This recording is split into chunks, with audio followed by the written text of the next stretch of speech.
Hi everyone, thanks for joining us for today's webinar, our sales workshop with Eric Charles Russell. Hey Eric, thanks for being on with us. Hey, thanks for having me Today's again. You're not workshop, you're not sick of me yet. never. Today's workshop, we are going to focus on how to close more membership sales. For anyone who was on our last webinar, we focused on converting your leads into engaged prospects and getting them to show up for your trials and appointments. So we focused on the first part of the sales process, which is of course critical. But today we're going to be building on that and do an overview of the full sales process and spend a little bit more of our time focused on the closing process. So once you have your prospects in person, and then how to actually close the deal and turn them into a new member. So we've got some really exciting information lined up, and we are just really want to focus on actionable tips for all of you today. And to help you do that, we're doing something a little bit different than you may have done in the past with other webinars. We are calling this webinar our part 1 of your sales training. And part 2 is actually going to be a free one-on-one coaching session with one of our in-house experts.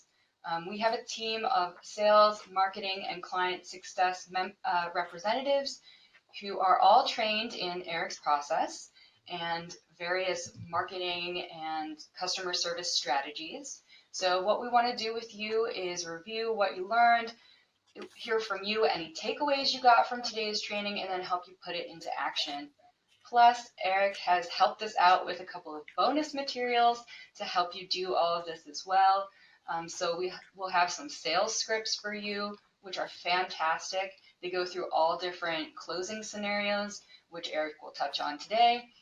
And then he also has provided us with a pricing worksheet that will help you price and create the right membership package options for your prospects and members. So I hope everyone will take advantage of that. You can do that at any time. The link is posted in the chat, and we'll give you a reminder at the end of the presentation as well. I do want to say we have a lot to cover today. Eric has done a great job putting together a ton of information for you, but his time is limited. So we will do our very best to get to all of your questions at the end of the session. But if we, for whatever reason, end up missing your question, I highly encourage you to go ahead and book that session with us, because that's a great time to get all of your questions answered, and we can talk about the specific scenarios for your business. Okay, well, Awesome. I won't delay us anymore. Eric, I'll turn it over to you. All right, thank you. I just got to do one quick thing because you probably just heard my phone going off. This happened to me. I got to just put me on the airplane mode. Here we go, airplane mode. I was doing a mastermind training. So this group of entrepreneurs, they're 400,000 a year and more, and they're part of this training mastermind where they all get together a few times a year, and I speak at it. And so I got my computer up, I'm doing my presentation, and I'm doing a share screen thing on a big TV deal, right? My wife gets locked out of the house. Boom, messages start popping up on my presentation. Oh, I'm like, no, no, don't no. message me. I'm in the middle of something right now. Anyway, so lo and Hey, behold, I we're didn't. only human, but Yeah. but yeah, Well, it was entertainment for everybody. They all got a kick out of it, and yeah. my wife was mad at me because we're automating our home stuff, and the last piece is the door locks, and of course, we've never locked ourselves out of the house ever, and of course, I'm gone, and it happened. So anyway, it just reminded me of that when my phone went off. So we're on Do Not Disturb. All right, we're good. All right, so yes. Yeah, as Miranda mentioned, we got a lot of material that we're going to cover. I'm also going to just real briefly cover some of the stuff that I went through on the last webinar. I'm just going to surface level remind you of some of the things. If you weren't able to attend that workshop, you can also get a link for that as well. And then at the end, we will try to take some questions, but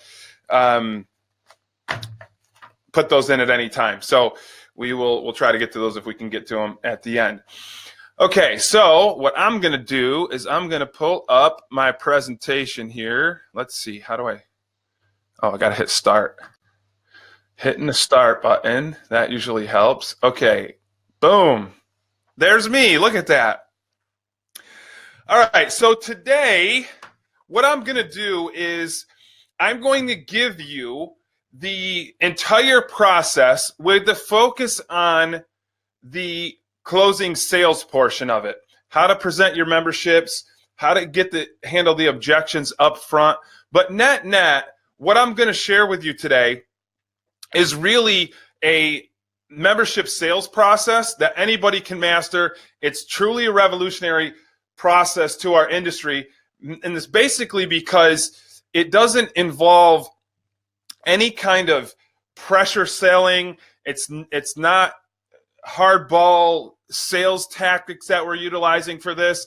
It's the complete opposite of what traditional selling typically is. And nobody else in our industry is doing anything like it. So this is something that's literally going to give you an unfair competitive advantage in your market, because ultimately we can have the best training, we can have the best programs, but if the people that we're serving don't know about this, if our customers and our prospects, if our prospects and our leads, they don't know about this, then you don't have any competitive advantage in terms of training. But when they do, that's where you get the edge.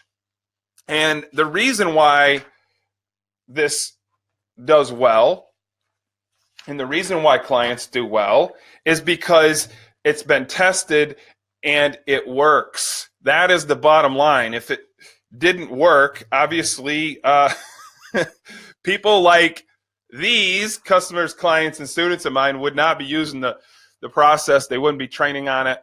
And these are just a few of some of the clients. I mean, I have everything from martial arts studios to fitness centers to franchises, and even a lot of the gurus out there that generate leads for martial arts schools and gyms are clients of mine as well. And even, Club Industry Magazine is a trade magazine, and they put out their top 100 list of the biggest revenue generating businesses, and 4 of the top 5 are also customers and clients of mine as well. So you're in good company in the sense that you're learning a process that works. It works well across all different types of membership organizations. And the other thing that's interesting about this is that it works for any kind of marketing strategy. It doesn't matter whether you're using Facebook ads or challenges or free week campaigns, lifestyle campaigns, any kind of content marketing. It works for all of them. So you're not stuck using one marketing strategy. Whatever it is that you're using, this will help you close more long-term members at a higher rate than you ever have before. And it also works for both adult and youth memberships. One of the things to keep in mind is, I know some of us on here, we sell youth memberships, right? But ultimately, who we're selling is that parent. The kid is actually easy, because the thing with the kid is, the main thing is we got to make sure the kid has fun, and then it comes down to why the parent wants that kid involved in the program. So it works well for both, and I will talk about some of the things that are you may need to differentiate between adults and kids. Although it really comes down ultimately to the motivation, and those are very, very similar. So let me just give you a quick rundown of who I am. For those of you who are new to me, I've been in the business for 29 years. I've started, built, managed, and sold multiple training studios, both on the martial arts side and the fitness side of it. My area of expertise, and the thing that I have focused on in a weird, obsessive kind of way, is actual membership sales technique. And the reason that came about was I didn't start in this business as a technician. In other words, I didn't start as a martial artist. I didn't start as a fitness guru. I was working at my adopted father's gym, and I was responsible for sales. That's it. So I had to really focus and get good at that aspect of it. So I kind of came into the business from a little bit different angle than most of us, and this is why I've developed this area of expertise, because bottom line is I wasn't good at it, and I didn't want to disappoint my adopted father. I mean, the guy took a chance on me, and here I am. I can't get the job done in selling memberships. So I just nerded out on selling strategies. I studied the psychology of why people buy. I got into neuro-linguistic programming, all kinds of things. I drove the workshops. But through all of that training, what I did was I took what I learned and I applied it to membership sales, because it's a completely different animal than selling anything else. And so that's what you're going to learn about today, is that system that I developed. And now I teach it to gym owners and membership salespeople all over the world. Some of you have heard about my book, The Art of Selling Memberships. Wrote that bad boy. We're going to be going on our 5th year anniversary in February of 2020. It's still on the bestsellers list, which, I'm not saying that to brag necessarily, although I am pretty proud of that. But again, it's just more proof that this system that I'm teaching you today works. And it's not something that worked in 2015 and won't work in 2019. It's working right now. It's working today. And one other kind of interesting note about the book is I actually failed English twice in high school. So that says something about the content, right? If people are still buying it, then I guess we're on to something here. So let's get into this. And in order to set this up, I want to touch base on something that I think is extremely important, because I think that sometimes we get this idea of what a salesperson should be like, and we have these what I call misconceptions about selling. And really what they are is that you have to be an outgoing extrovert to be able to sell well, that you have to be pushy or aggressive, that you only have to care about money. I hear this a lot in the martial arts side of things, right? Because, we should be about the art, we should be about this. And if we care about money, that's doing something against it. But you can sell well, you can be great at this without having to do any of those things. You don't have to be an a-hole like we think a good salesperson has to have that trait. So those misconceptions are false. Let me share with you what one of my students, who I call, especially in the beginning, this guy was funny, because this is how he used to sell. What he would do is somebody would come in, and he was so nervous about talking about money that he would hand them a clipboard, he would hand them a pen, and he would hand them a contract with pricing on it, and then leave. Now, I have no idea how he even got any members to sign up, but he did, and he was signing up, as you can see, about 18 a month. And then he started implementing this process, and then was signing up between 17 and 22 per week. So, and he is the epitome of being an introvert. Very shy, great guy, awesome coach, awesome trainer, but just had a little bit of an issue asking for money. So if he can do it, you guys can do it too. Here's what the typical success story looks like. Teachers, coaches, instructor types. You guys know anybody like that? I hope so, right? It's people who genuinely care about helping others. Okay, you're gonna see in this process and how we set it up. It's about the questions we ask and the conversations that we have, and that comes from a genuine concern about other people. And the thing is this: ultimately, anybody who wants to can be successful with this process as long as they're coachable, because great salespeople are not born, they're made. You it's something that you have to develop. It's something that you have to work on, just like any other skill, just like any other thing that you want to develop. You have to work on it in order to get good at it. And so when you have a successful process, it's just a matter of repeating it and getting the reps in. So I'm going to share with you how the Art of Selling membership process works. And I'm also going to share with you why it works, because I think that's an important component to this, is understanding the how and the why. There's 5 steps to this.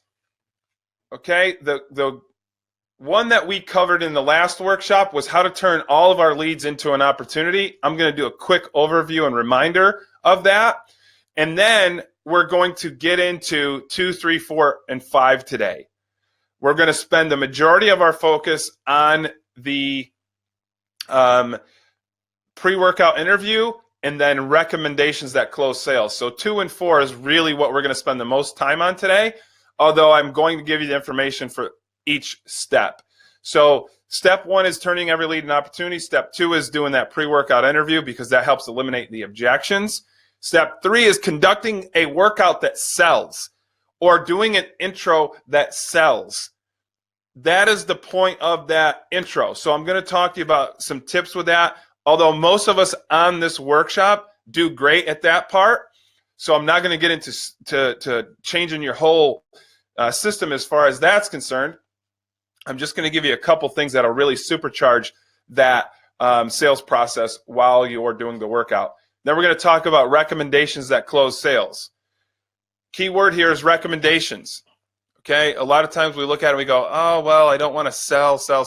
When you establish 1 through 3 at the end, now you're just making a recommendation that they need to continue, and they will follow it.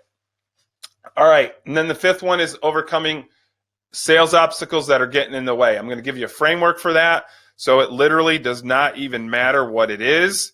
You're going to be able to handle it.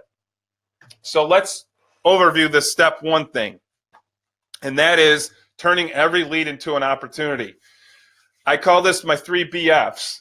We've got to be first when we get a hold of people, which means responding to them quickly within the first 15 minutes. If we do that, if we get a hold of a lead within the first 15 minutes, they're 3 times more likely to book an in-person visit. Okay, so that's important. We want to be first.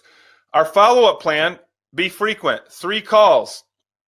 First call is a voicemail.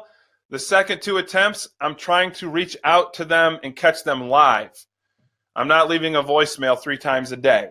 Okay, and then I'm going to do 1 voicemail or 1 text and 1 email that day as well. So in any given day, when I'm reaching out to a new lead, I will attempt to contact them 5 times per day. 2 of those are automated through email and through text, right? And you want to use your member manager software to get that set up. If you don't have that set up yet, use this opportunity that Member Solutions is providing you for a one-on-one to get that set up and to get that squared away, so that stuff's automated. The phone calls you cannot automate. You have to do those yourself. You have to be on the phone with them, or you have to have a salesperson. Somebody live needs to be doing those. Okay? And then the third thing is, or the third BF is to be their friend, right? We've got to alleviate any fears that they have about showing up. We've got to make sure that they feel reassured about being a beginner, about being somebody who's trying to lose weight, and they're not going to be the only one who's doing that. As it relates to parents, a lot of times, we get calls from parents and they say, well, my kid needs some more discipline or needs some more focus or something along those lines. Those are the typical number 1 reasons why parents call us. Here's the thing. We got to reassure that parent that bringing their child in is totally fine, that they're going to fit right in, and they're not going to look like a bad parent whose kid doesn't behave and doesn't act right. That's the fear the parent has, and we've got to reassure them that that's okay, that they're bringing their kid to us for discipline or for focus. That most of the parents bring their kids for that reason, because it will affect our show up rate in a negative way if the parent is if their kid's acting up that particular day. And if you have kids, you know that could be that could change really quick. They can go from being awesome and being, behaving to psycho in a split second. So if that happens, they're not going to bring their kid in. They don't want to be embarrassed, their kid's being wild. But look, that's how a lot of the kids that are there, that's how they started. So we just got to reassure them. That's just an example of how we do that. And again, go back to that original workshop that I did, or the first workshop that I did, and we get into that even more in depth. But when you're doing these three things, your show up rate is going to increase in a significant way. The amount of appointments that you're able to actually book is going to increase. Here's one of my clients in Pittsburgh, Pennsylvania. They had a 50% show up rate when they started using this. Over the last 3 months, they average a 91.3% show up rate. Their highest was actually 94% show up rate. So again, just another example of somebody using it. And I like to do that so you guys can have a frame of reference for other people that have actually implemented. And hopefully it'll encourage you to implement on your end as well. Another client of mine took their show up rate to 80%. I'm not going to get into all this, but it led to their highest enrollment in 2 years. So just by increasing your appointments, just by getting your show up rate to improve, utilizing what I just covered in that turning leads into opportunities, you will see sales go up naturally as well. Now let's talk about step 2. This is the big one. This is the meat of what we're going to be talking about today. And here is the thing. When we do, it's pre-workout interview. So it's pre-workout, it's pre-intro, it's before they're doing any kind of a training. We want to have a conversation with our prospects. Okay? This has to happen before they do the workout, because at the end of the workout, at the end of the trial, and again, whether it's an adult, whether it's a child, it does not matter. At the end of that lesson, what do you think that prospect thinks is going to happen? Do they think that you're just going to let them go on their merry way? Or do you think that they're thinking maybe you might try to sell them a membership at that point? If you answered, they're thinking you're going to sell them something, you are correct, right? Because they got a chance to try it. They did it. Now the only thing left is for you to show them how much it is. And so the problem with that is, if we try to cover the objections at that point, it's very difficult to get the prospect to be honest with us, because they feel like they're being sold at that moment, and they're less likely to give us information because they don't want to give you any kind of ammo, if you will, to shoot down any of their hesitations or any of the issues that they have. So they aren't necessarily going to be honest. They feel like maybe whatever they say you're going to use against them. Now, before the workout, there's nothing to sell. This is where your prospect is going to be the most honest with you. This is where you want to eliminate objections. Okay? And the 4 major objections that we run into are the ones that we're going to eliminate up front. Meaning, number 1, location, transportation, and weather. The second one is schedule. The third one is motivation and commitment. And the fourth one is significant other. Now, here's the thing with it. You want to ask these in order, because each one kind of is a little, you want to get them into the rhythm of answering questions and participating in it a little bit. Location, can you get to us? Yes, I can. Awesome, great. Okay, so it's an easy question to answer. The other thing is, think about schedule, for example. Number 2, how many times have you went to sell a membership to a prospect and they go, oh, I got to check my schedule, and now you're stuck? Because now you got to now you're in a position where it's you against them. The chances of them actually being honest about having to check their schedule at the end of the workout is very slim, because almost all of us have our schedule. Almost all of us know what the heck's going on in our lives, especially if you're busy. If you're busy and you really do need to check your schedule because you're so busy, you track your schedule in your phone for the most part. And for the people who don't, they aren't busy enough to have a schedule. So it's like the most ridiculous excuse, but they use it all the time. And it's tough for us to overcome it at the end, because we don't really know if they're being honest about that, or maybe there's something else that's involved that we need to get squared away. Okay? So when we're handling it up front, now, let's say you ask them about schedule. Okay? Up front. Let me ask you something, Mrs. Prospect. If I put together a schedule for you that includes, I don't know, let's say Tuesdays and Thursdays at 1 o'clock, since she's here at 1 o'clock, I would mention that. But if I put together a schedule for you at Tuesdays and Thursdays at 1 o'clock, does that work for you? I'm going to get a yes or no answer at this point.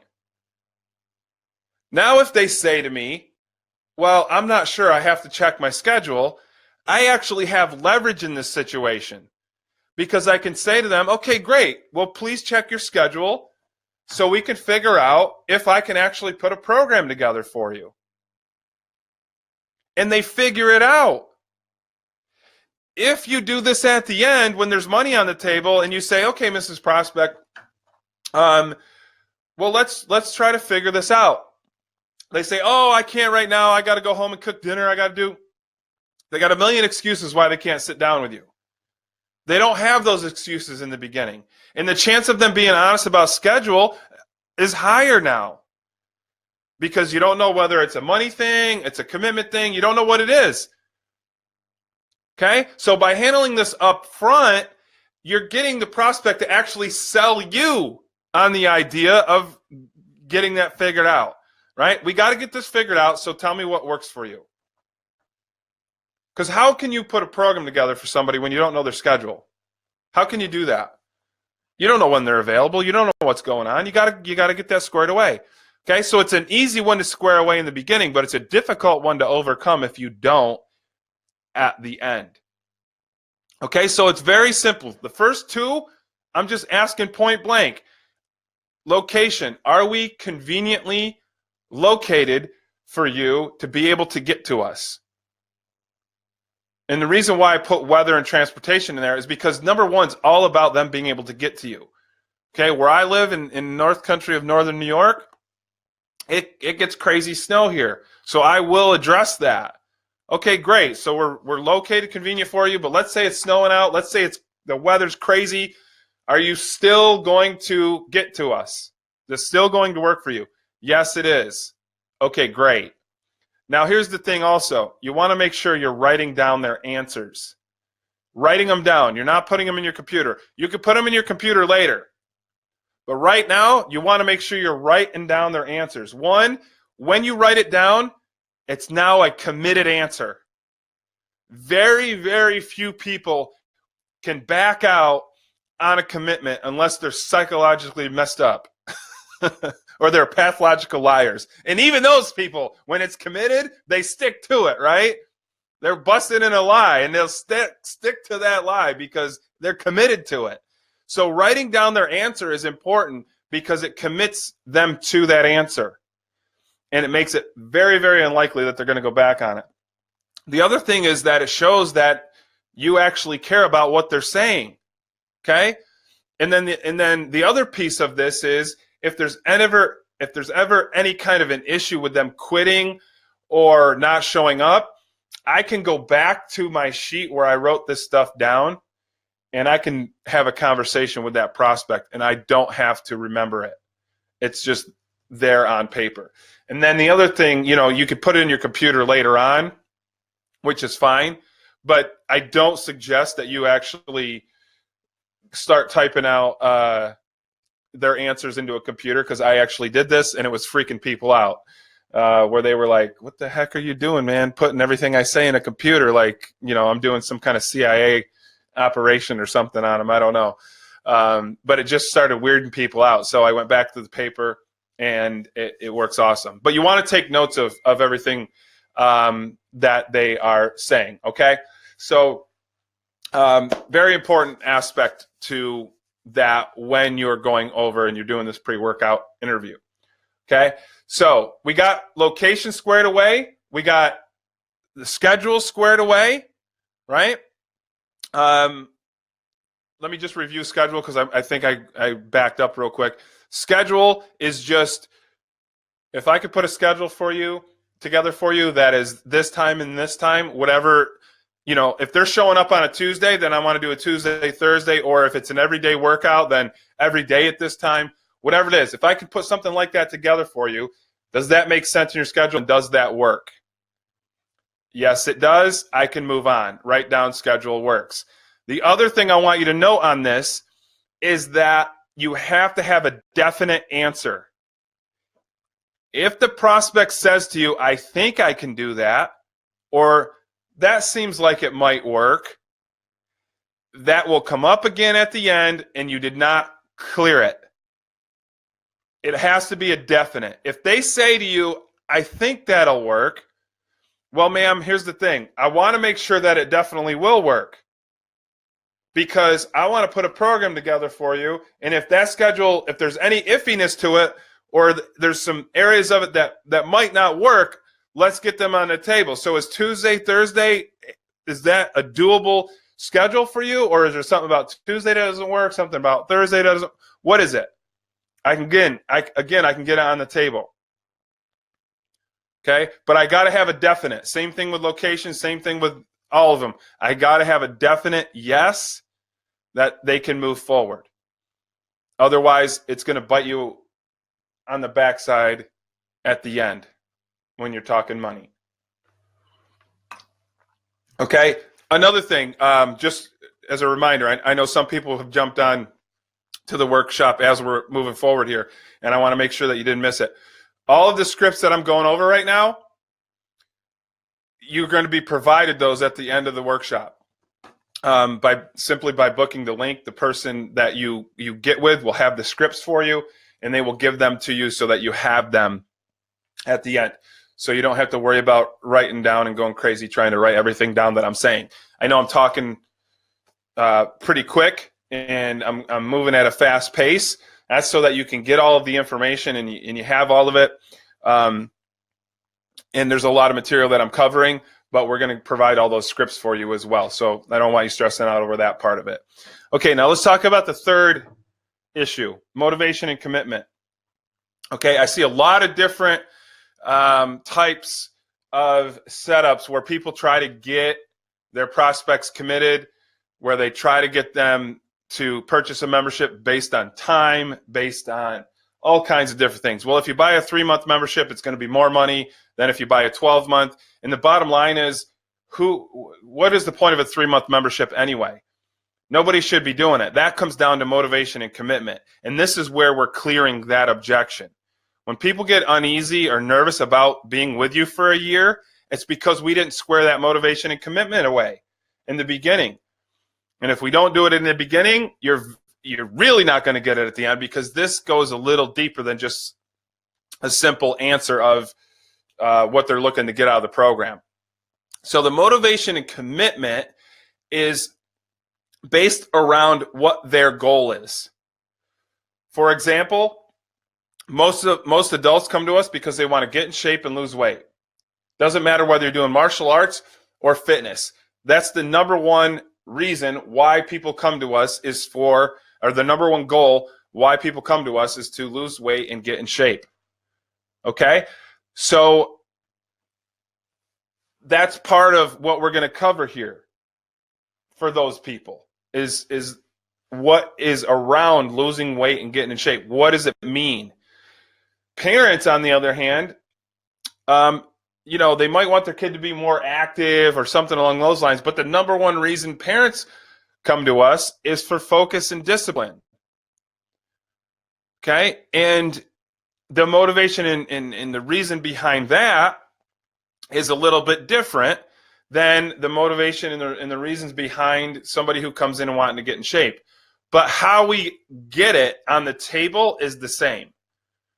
Okay? How we make that something that's a motivating reason for them to become a member is the exact same way. Okay? So there's really 3 parts to this. The first part is we've got to understand what they've tried in the past and why it hasn't worked. That's what I'm talking about there on the bottom.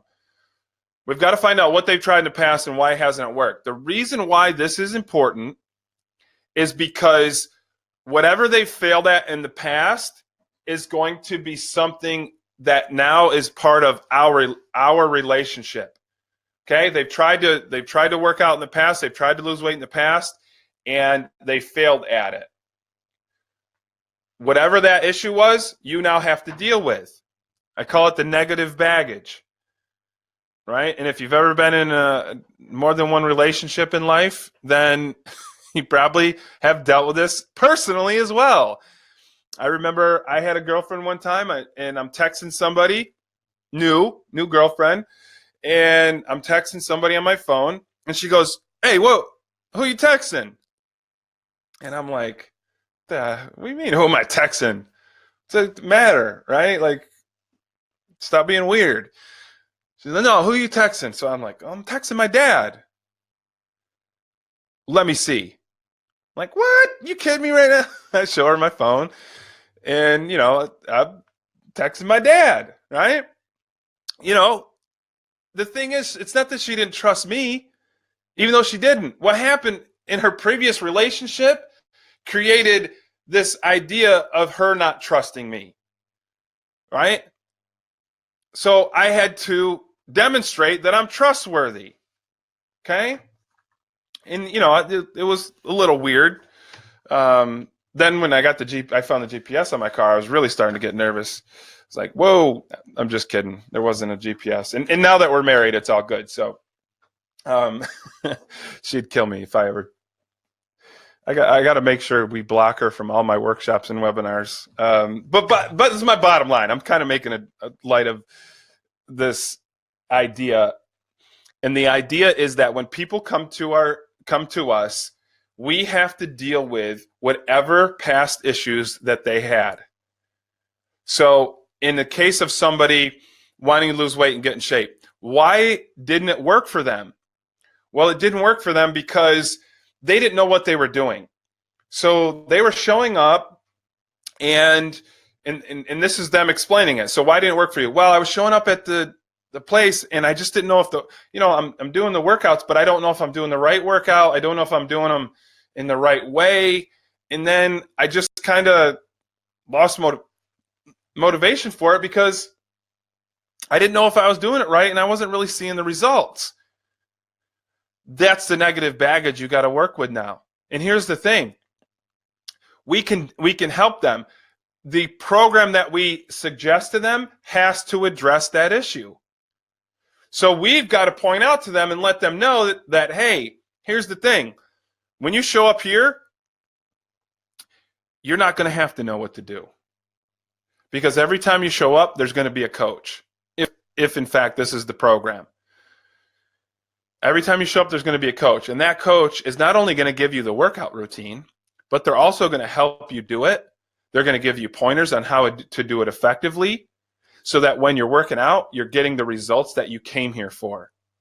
That sounds awesome, doesn't it? And the prospect is going, "Oh my God, this is cool."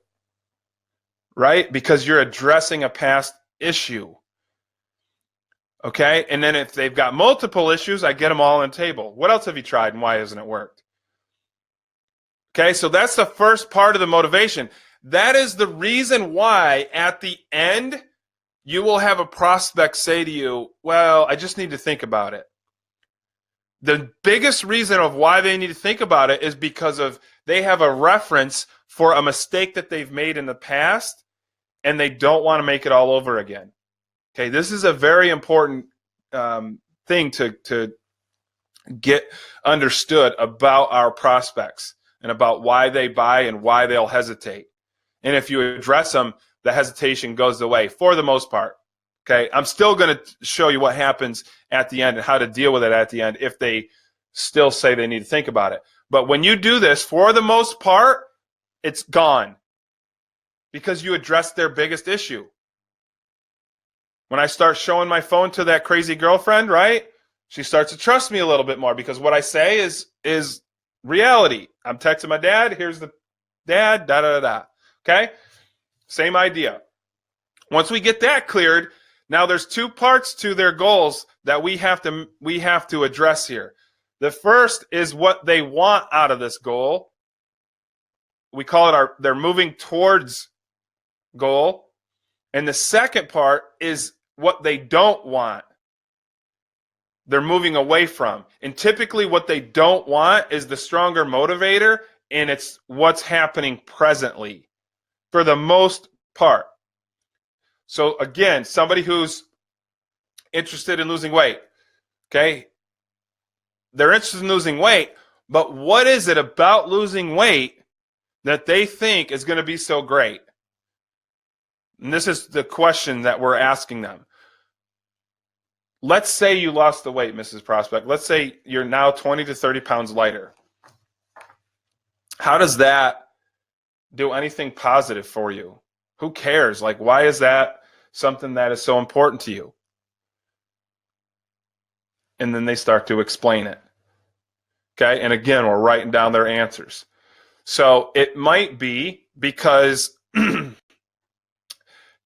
I want to make sure, I had a husband one time who his wife said something about his love handles.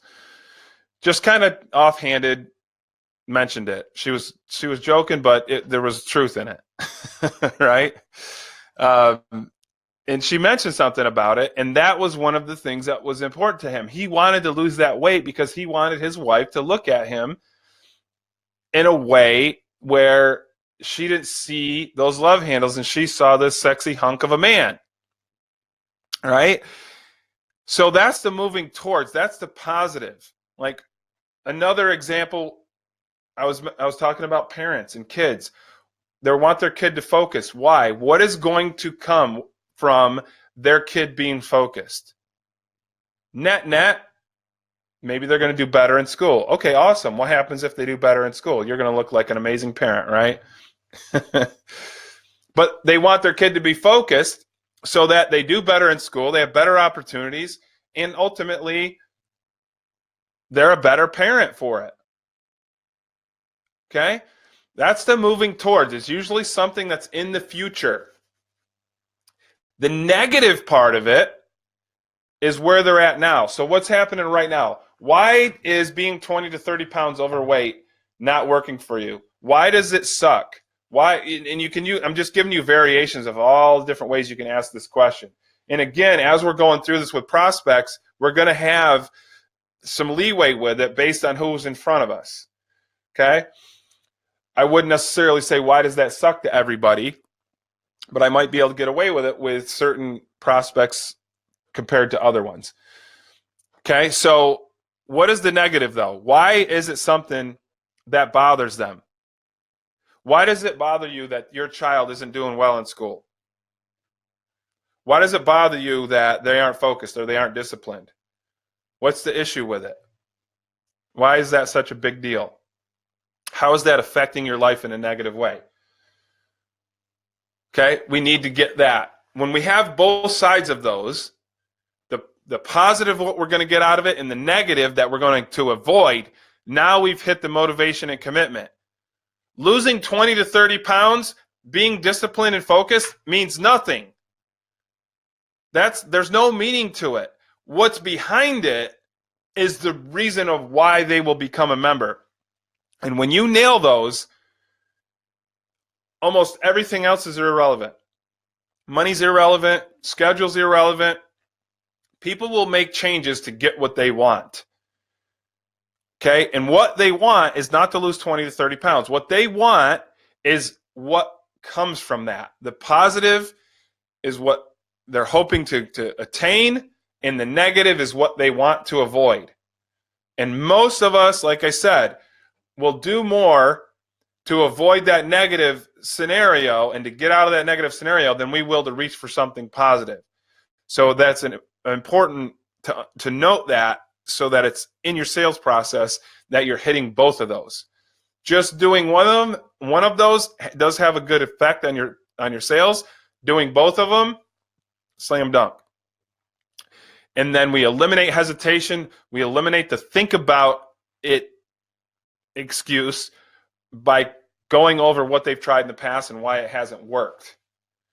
Okay? Makes sense? Also, with that, think about it in the past, or think about it, what they've tried in the past and why it hasn't worked. Look for the reasons behind that. In other words, if somebody says, well, I lost motivation, that's not why it didn't work. Because they were motivated at one point and then they lost it. What happened? Or I got bored with the workout. Why did you get bored? What occurred that created boredom in the workout? Okay? So we want to make sure we're getting a little deeper than just surface level stuff there. All right? Now, once we get the motivation and commitment squared away, now the fourth one and final one is significant other. Right? How many times have you had a prospect say to you, oh, I got to talk to my wife, I got to talk to my husband, I got to talk to so-and-so, got to talk to my turtle, my grandma. They got somebody they got to talk to, right? So you don't even know if that's true. You don't even know if it's an excuse. That's why we got to clear it in the beginning again. It's way easier to do it up front when they're being honest than it is at the end when they are not, or they're likely not going to be honest, because now they're in a purchasing situation and everybody feels like it's okay to lie in those circumstances. So we want to make sure that we're getting us stuff squared away up front. So simply put, in terms of dealing with the significant other, I just want to make sure, and I want to position this in a negative way. In other words, this is how I would ask it. So let me ask you something, ma'am. Is there anybody against little Johnny training here? Let me ask you something, sir. Is there anybody against you being a member here and working towards this goal of losing 20 to 30 pounds? Anybody that's against you? Anybody who's not supportive? Okay. The reason I ask this is because if they say, well, yeah, my husband, my wife, girlfriend, whatever, they're not super supportive of it. Okay, well, let's say you want to do it. Then what? Well, I'm here, Annie. Doesn't matter. I'm going to do it anyway. Okay, perfect. I love these people, right? 100% own decision. If you decide that you want to do it and you love it, it's 100% your own decision, right? And I write it down, 100% own decision. Done. Okay? Now, if they say, well, that's kind of, what do you mean? That's kind of weird. No, everybody's supportive. It's all good. So who's going to be your biggest cheerleader when you go home tonight? Oh, it's going to be my wife. Okay, great. So you go home tonight, you tell your wife you decided to become a member.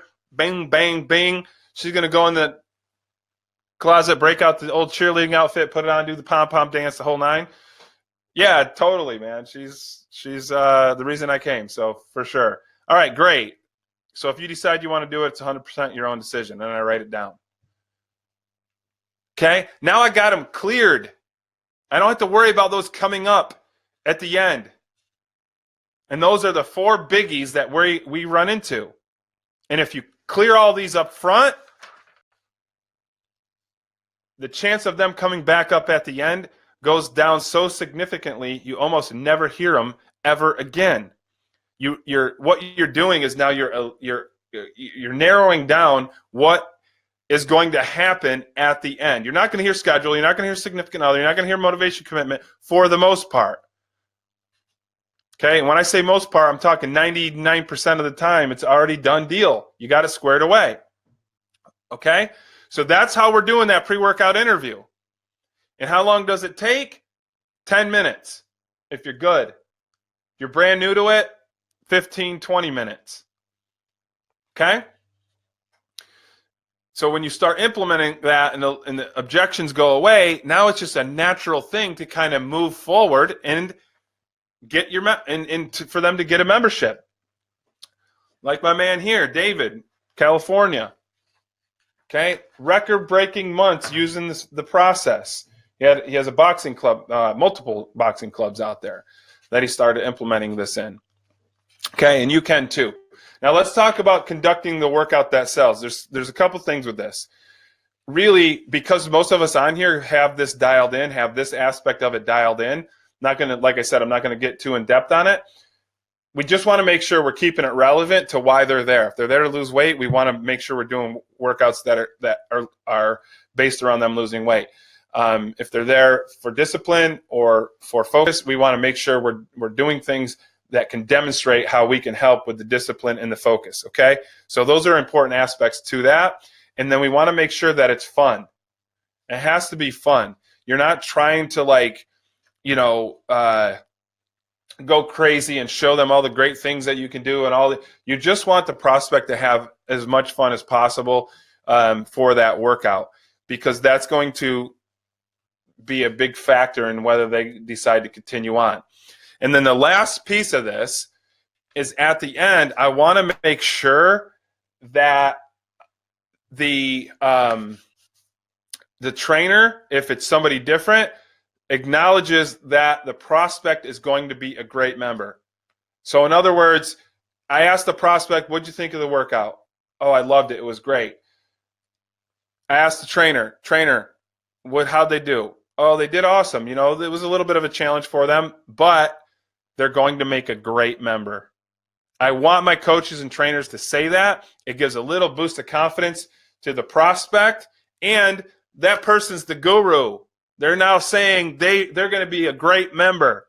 So we want to make sure that is something that's incorporated into that workout, that they get the okay from the trainer. They get the stamp of approval from the trainer. And if you're the trainer and the salesperson and the owner, that's cool too.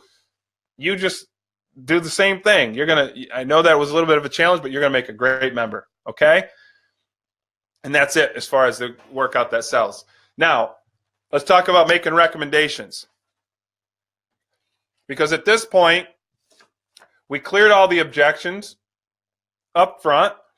We had them do a workout.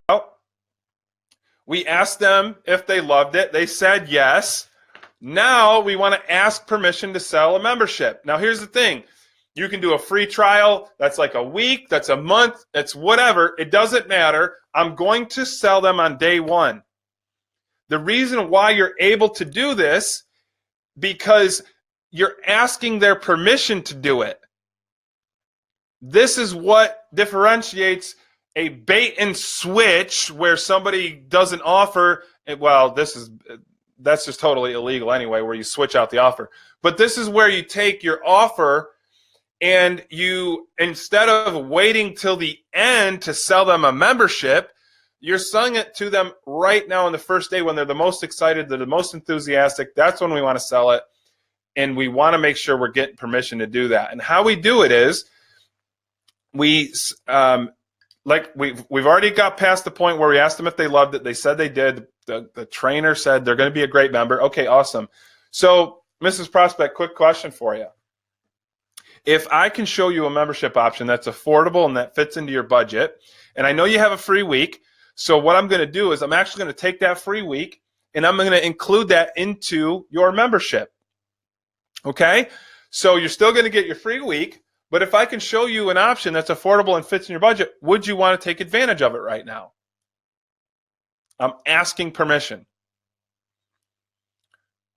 Make sense? Okay? So here's the thing. One mistake that we make when we sell a membership is we ask the prospect to make like 5 decisions all at once. What I want you to do is I want you to start asking for those things in little bite-sized portions. It's like the old saying, how do you eat an elephant, right? One bite at a time. Okay, it's the same idea. What we typically do, person says, oh yeah, let me check it out. Okay, cool. We show them program, we show them price, we show them multiple price options, how they're going to pay for it. All of these are decisions they got to make all at once, and it creates a sense of overwhelm. So we're separating them. We're asking permission to sell the membership. When they say yes, if it's affordable and works in my budget, I'm in. Now we've got a commitment to buy it. Okay? The second question that we're going to ask here is, okay, great. Do you have your payment information on you, or is it in your vehicle? I want to make sure they can pay.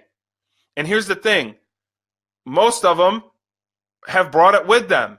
If we wait and show them price, they start feeling their pockets, they're sure, they're like they're searching for some kind of wallet that isn't there, selling you on the idea that they didn't bring their credit card. Do you have your payment information on you, or is it in your vehicle? Okay, that's the question I want to ask them.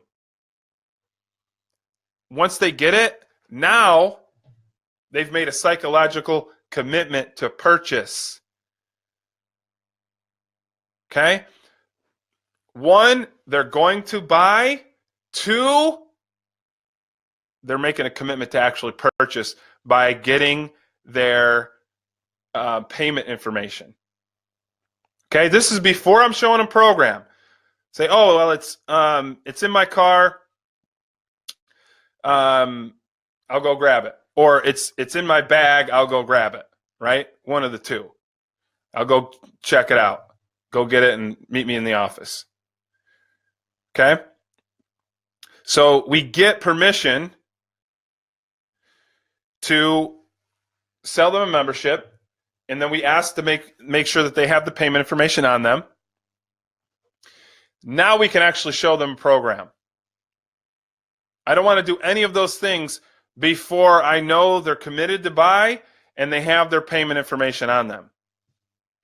Okay, and actually what I'm going to do, let me see if I can do this. I think if I stop showing this presentation, it's going to literally reset everything, but let me do this. Okay, I don't know how well you guys can see this, but I'm going to show you the template. Hopefully, I can't see anybody's chat right now because of the presentation tools that I got up. But I just want to use this to demonstrate and show you kind of what it looks like. So when we're now sitting down and I'm showing them program, I want to show them program. No pricing on this. Okay? I want to recommend the program before the price, because program is what gets results, not price. It's program.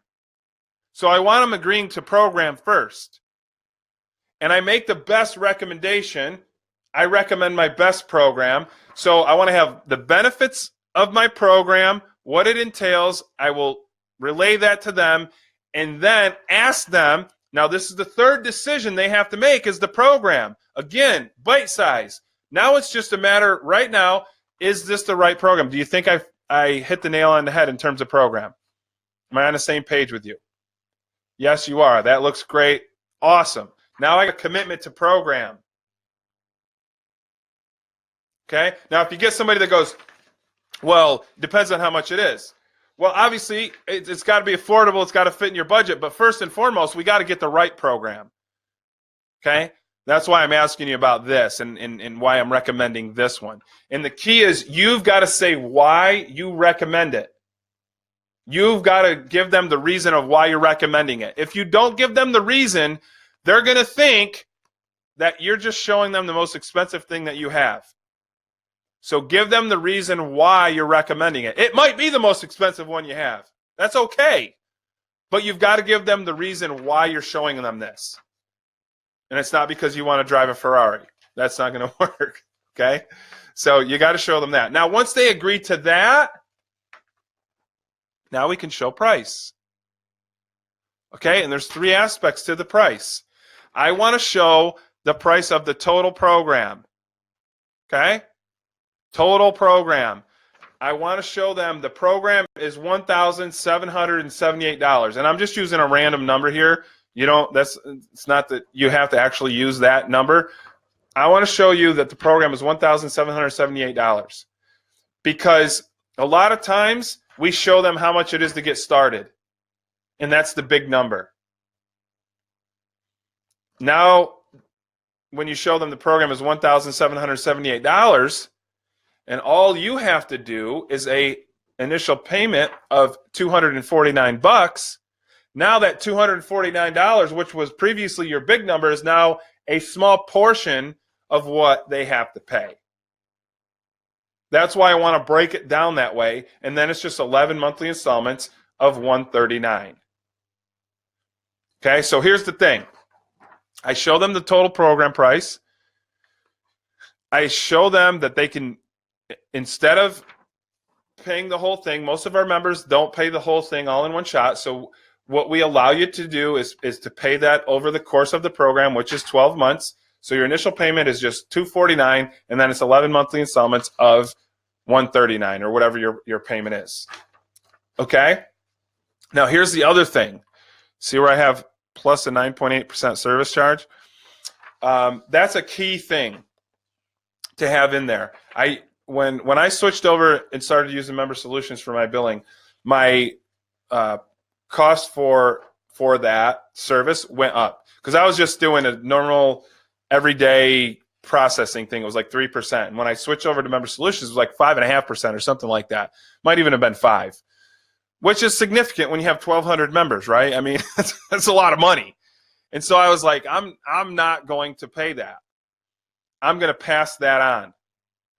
And so I started doing a 5% or 5.5% service charge for it. And then I was in a workshop, actually, Barry Vanover. I don't know if you guys know him or not, but I was in a workshop, and he's like, dude, you could do 9.8%. Well, he didn't say dude, but he said, we do 9.8%. You could do it. And so I ended up upping it to 9.8%. Have never had any issue with it.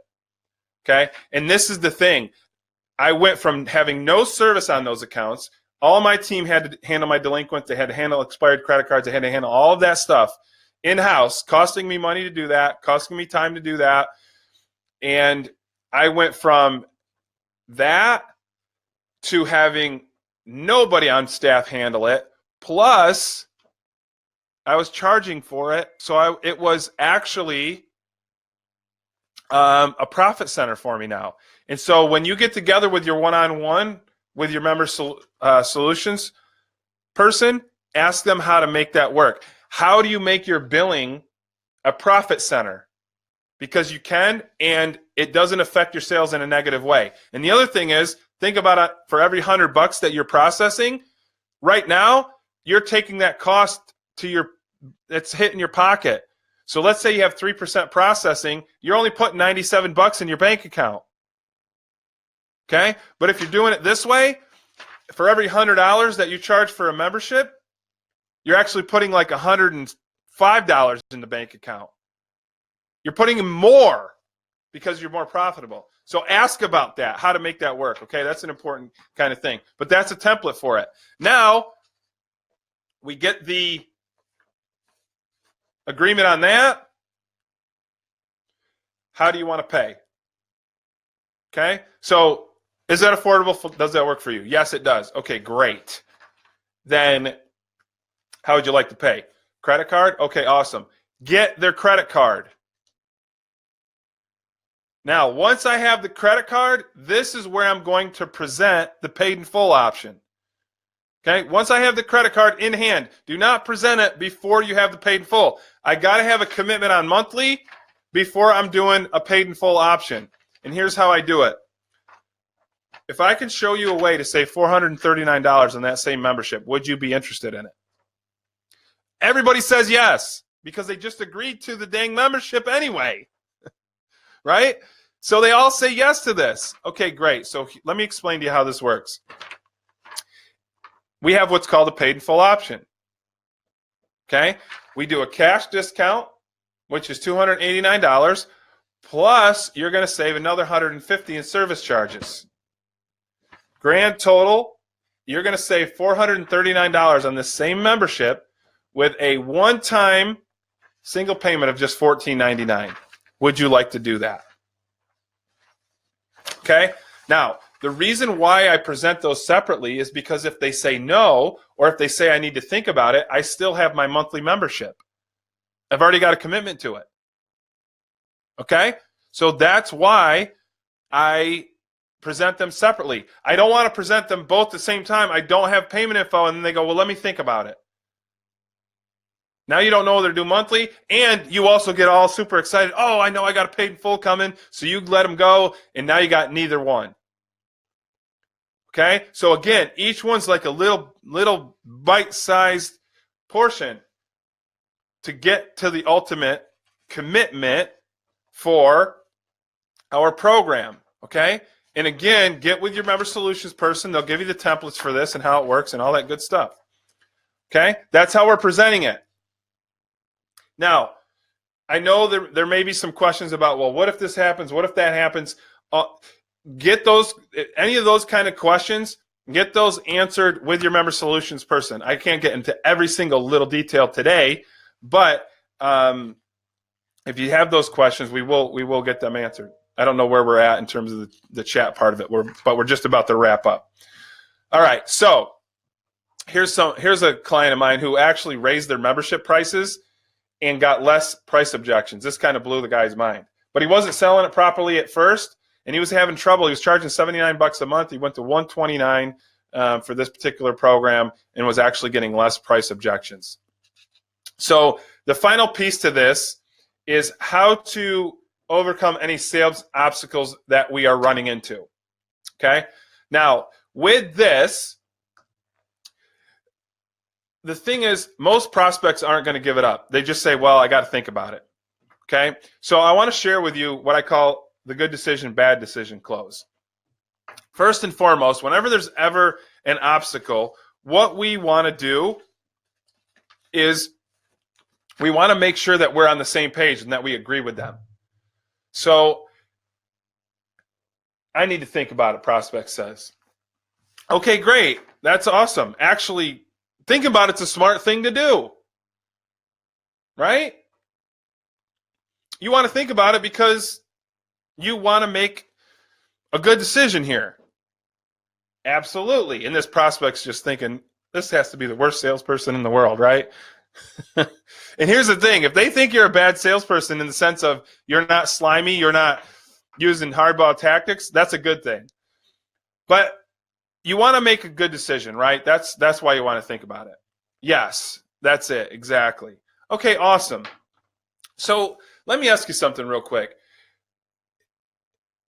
If you decided to get the membership today, decided to become a member, decided to pursue this goal, on some level, you feel like making that decision right now might be a bad decision down the road. Right? You just don't want to make a bad decision. Exactly. I don't want to make a bad decision. Okay, awesome. So what would that bad decision be? Let's say you did it. Let's say you decided to move forward. How would that be a bad decision for you? And it's going to go back to what we originally talked about. So here's what happens. Sometimes, even though I know it's related to what they've tried in the past and why it didn't work, even though I know it's related to that, it doesn't matter that I know it. I have to now bring it back out on the table because the prospect has to know that I understand it. And the only way that they're going to know that is by them bringing it back up. And we just brought it back up in a very non-defensive and a very under the radar kind of way by asking them, first by agreeing with them, and then asking them how it could be a mistake, how it could be a bad decision to become a member. Well, I just don't want to buy it, and then I'm in the same boat as I was before. I'm not using it. And now I can point out to them again, that is why I recommended this particular program. Because I don't want you being in that same boat. I don't want you to fail. And that is why this program makes the most sense for you. Because every time you show up, you're going to have a coach. They're going to show you the workout. They're going to provide the workout. They're going to teach you how to do it, all the way down the line. That is why I recommended that program, okay? So how would you like to pay for it? And I reclose. I don't even ask them if I solved their problem. I know I solved their problem. I'm the friggin' expert. Okay? I don't ask them if I solved it. I know I did. And then I just ask them how they want to pay. Okay? That's how you're going to clear most of those objections or those obstacles, most of those things that hesitate. Okay? One other thing that I want to add to that. Answer to objection goes back to the interview. Yeah, so just be prepared for that. Again, you got to get it on the table. You just got to make sure that it's something that they are saying so that it is something that is understood. Okay? So that's it. There's the 5 steps. We covered the lead into opportunity, the pre-workout interview, workout that sells, recommendations that close sales, and how to identify and overcome the sales obstacles that may be getting in the way. Here's another one. One of my students, Keegan, this dude, he went from closing 40 to 50 to 60 to 70 of his leads. Okay, paid off his debt, bought his own house. It's funny on there. He says, no cosigner, no GF, no wife, fiance, no roommates, just me. So he was a salesperson. He wasn't even an owner. He was a salesperson. Here's one of my longtime clients who he went from being a single person operator. Him and his wife were operating it, and now has a sales team. That sales team crushes it. They close 68.5% of their leads. Leads, not people that sit in front of them, but the actual leads that they get. So has been very successful with the program. So there you go. You now have the single most powerful method of converting prospects into long-term members that I've ever seen. I'm not just saying it because I developed it, but if there's anything that I can ever improve on it, I've always done that over the course of the last 30 years, and that's why it is where it's at right now. So do you want to know how you can actually master it? It's pretty simple. You just got to practice, right? Getting better is a process, not a single event, okay? So make sure you're practicing it, make sure you're implementing it, and more importantly, make sure you get with your member solution specialist. Okay, get that free one-on-one coaching session with them. You're going to get all of the sales scripts. You'll get the pricing worksheet. They'll do a goal setting and process review for you, plus answer all of the questions that you might have. In order to book that, just click the link. These are the good-looking people you're going to be working with, and I highly recommend them. I know all of them. I don't know Sean that well, actually, but I do know all of those ladies very, very well for many years. They're great people, and I'm not just saying that because Miranda's on this workshop. I truly believe it. They are awesome people. So get with them. Get your session booked. Here's the website. Again, I don't know what we got for questions, but maybe, let me see if I switch it over. Oh, I can see this. Do we have okay, any cool. time, Eric? What's that? Do we have time for any questions? Yeah, I just texted my client and told him I was going to be running late. And actually, it's Mike, the guy that I showed at the end, Mike Wickware. So I have a little bit of leeway with him. He things over by saying he was one of the examples. Yeah. Yeah. I said, hey, man, I'm talking you up. Give me a couple seconds. Exactly. Well, let's do 1 or 2 questions very quickly. And the rest of you, feel free to book a time with us, and we will answer the rest of your questions.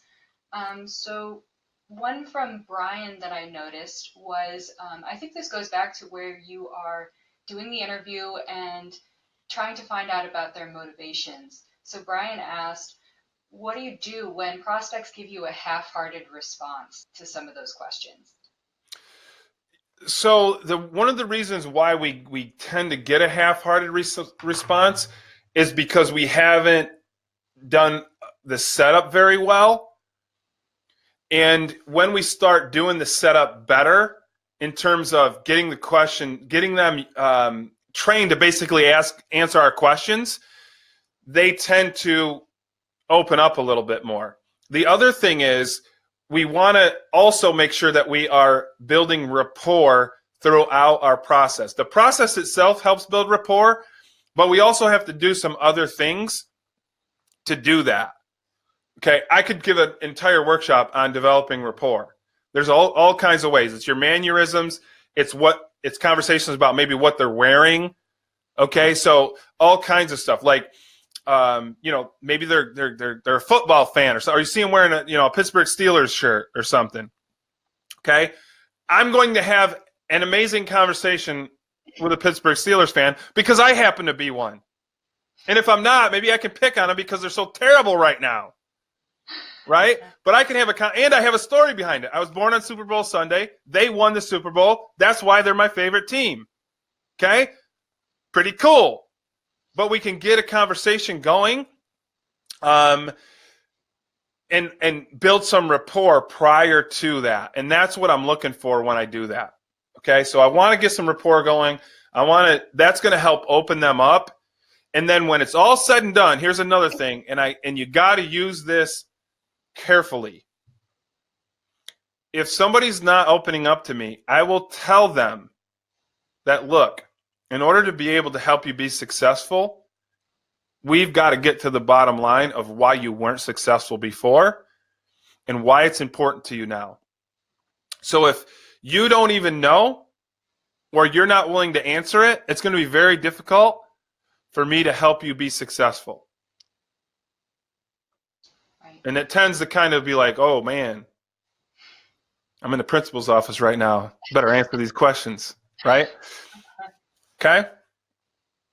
If I can just comment on building rapport, one of the things that we do with our call center reps is we also teach them, even just over the phone, to pick up on what they hear in the background, or, the person's voice. They hear a dog in the background, they hear a baby in the background. Oh, what kind of dog do you have? How many kids do you have? Things like that can open up that personal conversation. So if you're listening for those cues as well, that can be really helpful. Yeah, all of those things you want to pay attention to because they're all little things. Any kind of conversation starters are big. I have a lot of different ways that I can get into having a discussion with people. Yeah. And you're trying to look for things that you can relate to. How's the weather isn't going to open anybody up. Isn't going to make them feel comfortable with you. The other thing too is how you handled them as a prospect on the phone. If you're utilizing my lead conversation script, you're already starting to develop rapport, and this plays into it. Okay, we're showing you a segment of the sales process.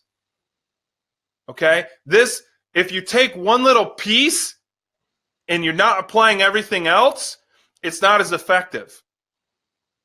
Right? Brian asked this question, right? I know Brian. Brian's an awesome guy. I love Brian. Okay, I know he's a beast at jiu-jitsu. Right? Believe it or not, I've actually reffed a match of his before. He wasn't even supposed to do it. It was one of his guys, and they couldn't do it for whatever reason. And he's like, all right, boom. He just didn't even have his stuff, just jumps in the match and beats the guy. So anyway, I'm digressing a little bit. But think about jiu-jitsu. They see you do something super cool, and they want to do it. What they don't see is all of the things that led up to you being able to actually pull that move off. And that's the same way with the sales process. You want to make sure you're implementing the whole thing because that's what sets up you to be successful at the end and to actually pull that quote-unquote move off. So I think that's probably going to hit home for Brian, and he's going to relate to it, hopefully. Or he's going to think I'm totally nuts. We'll see. It makes sense to me, yeah. I want to get to one other question. This one I know from our side, the member solutions side, but I'll pose it to you as well, Eric, because I think we talked about this recently. So Chris says nobody ever has their checkbook anymore. So would it be better to not offer that payment option? And Eric, I know we discussed this, so do you know the answer? So here's the thing. I don't ask them for their checkbook. I ask them if they have their payment information on them or if it's in their vehicle. It's going to be in one of those two spots almost all of the time. Okay? And nowadays, we got it in this bad boy. Yeah. Right? My phone won't, it's like, you got to finish setting up your iPhone. And I'm like, what the heck didn't I set up? Well, I didn't put my Apple Wallet. I didn't put my credit cards in it. Right? It's actually reminding me to do this until I finally did it because I can't stand that little notification thing that I got to do it. Right? But most of us have it right in there too. Yeah. Okay, so it's a very lame excuse most of the time, but when they use it, this is the key. When they use it, it's hard for us to overcome it without sounding like a pushy salesperson if we're not addressing it properly. So I'm not saying, do you have your payment information at the point of purchase? Because I don't know whether they're going to be honest with me or not.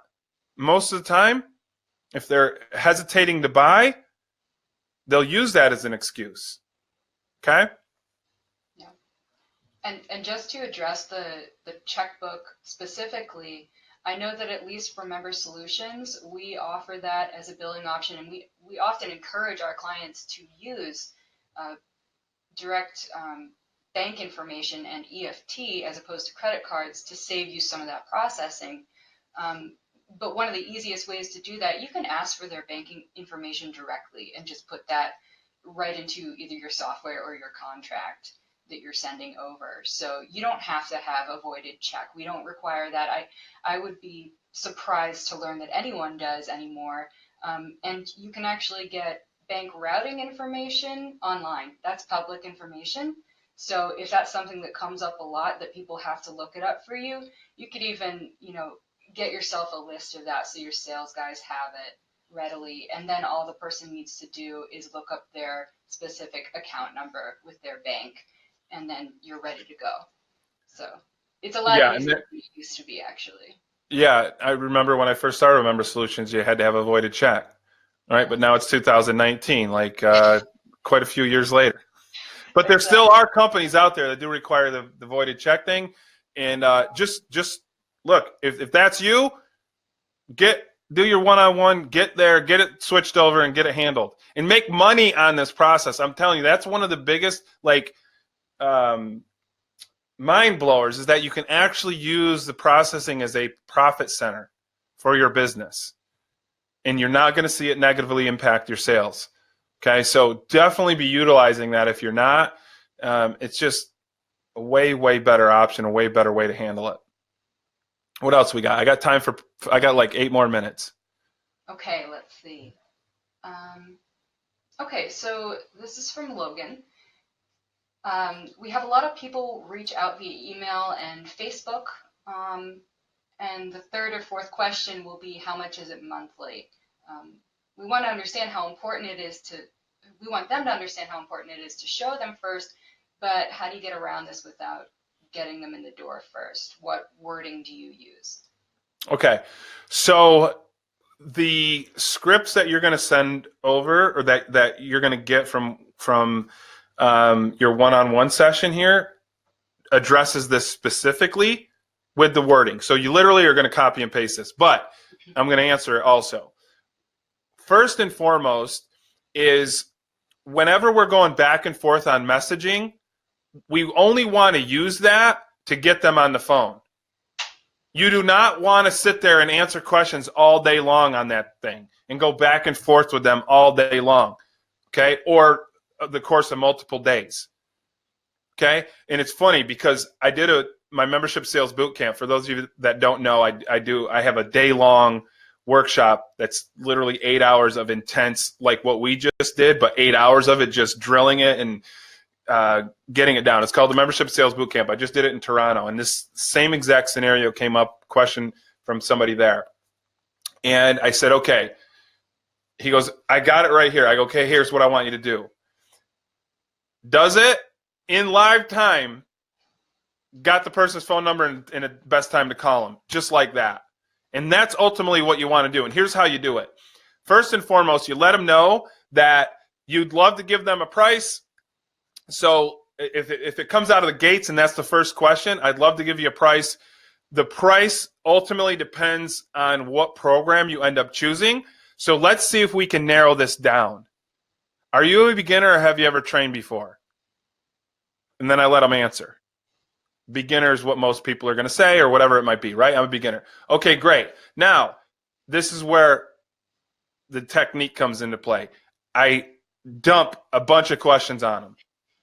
I don't wait for them to respond.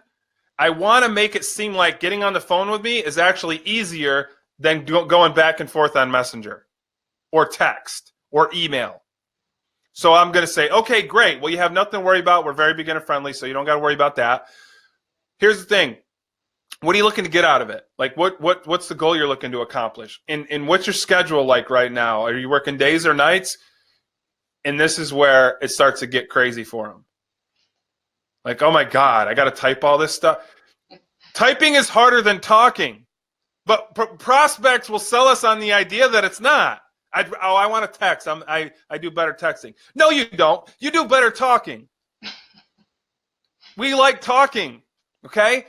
But they're trying to keep their distance a little bit. They think texting's gonna be easier. They think messaging gonna be easier. So we drop all those questions on them real quick, and then we go before they get a chance to answer. I'll tell you what. Actually, you know what? Instead of going back and forth on Messenger, let me call you real quick and say nothing. Boom, phone number comes up. Because you just made it seem like going back and forth on Messenger is a pain in the ass. So let's get on the phone. They want to get on the phone with you now. You should have saw the seminar when this happened. Everybody was like, oh my God, what this guy says really works. I hope it works. You guys just paid a lot of money to be here. I mean, you didn't believe it from the first point? I mean, come on. But it was just funny that he actually did it live and it works. So test it out, do it, implement it. You'll see. You'll start getting those numbers and you'll be able to get a real conversation going with them. You have to have conversations with people in order to move them forward, in order to develop a relationship. So that's important. Okay? Great. Do we have time for one more, or? Yeah, one more quick one, but okay. That's it. Got to be quick. Yes or no? Well, no, I'm only kidding. Okay, let's see. This is another question from Brian, actually. So he often gets people who say that the husband and wife are a team, no matter what, and they need to discuss it. Or there's also something here about possibly they are divorced, and so then therefore it's a little bit harder to work through that. But maybe we can just tackle the husband and wife are a team first, and then see if we have time for the second part of that. Yeah. Okay. So I'll do these super quick. It's easy when you've already been there and you know how to handle it successfully. So it's difficult when you're still kind of feeling your way through it, which is kind of where you're at with this part of it.